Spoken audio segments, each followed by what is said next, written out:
Mekanisme kerjasama pembangunan merupakan langkah awal supaya antara kontraktor dan klien bisa saling transparan dalam pembangunannya nanti.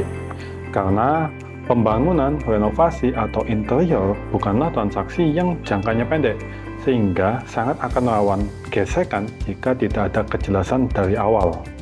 Oke, tanpa panjang lebar, inilah tahapan-tahapannya. Pertama, survei. Survei di sini sangat penting karena pembangunan tiap lokasi berbeda-beda kasusnya, mulai dari kondisi tanahnya, sumber udara dan cahaya rumah, keadaan tetangga, kondisi air seperti apa, dan jalan menuju lokasi. Apakah bisa dilalui kendaraan besar atau tidak? Contoh kasusnya, apabila jalan besar, kami bisa membuat dak dengan truk molen. Namun, apabila kecil, maka harus dengan cara manual dan harganya berbeda. Disinilah pentingnya survei sebagai bahan utama perencanaan dan pembangunan atau renovasi. Kedua, konsultasi. Dengan sudah adanya survei, maka kami sudah tahu keadaan lokasi seperti apa. Lalu kita bisa start untuk konsultasi dengan menyesuaikan data survei dengan kebutuhan dan keinginan klien.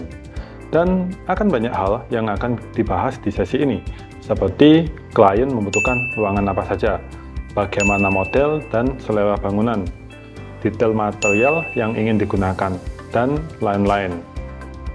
Ketiga, penentuan estimasi harga.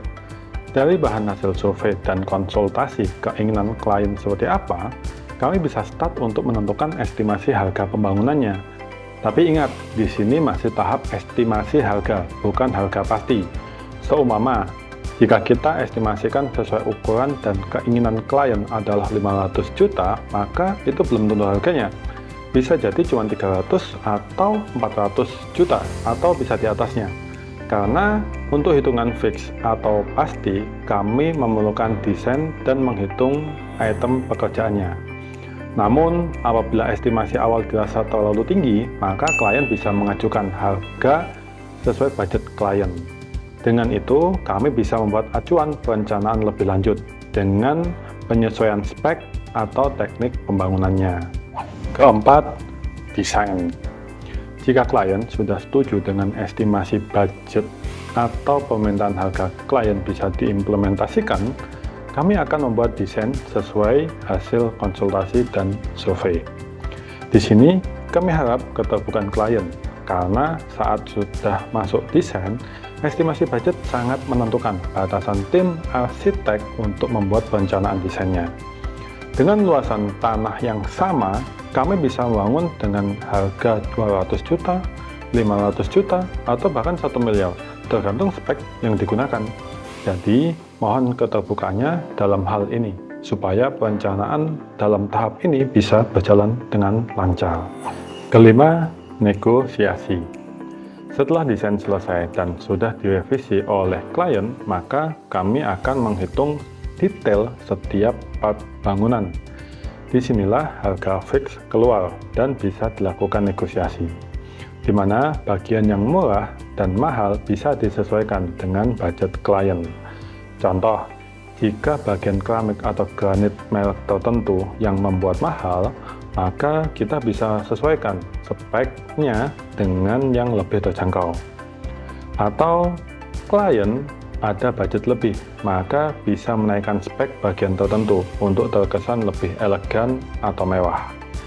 Batas bawah kami adalah keamanan dan keawetan.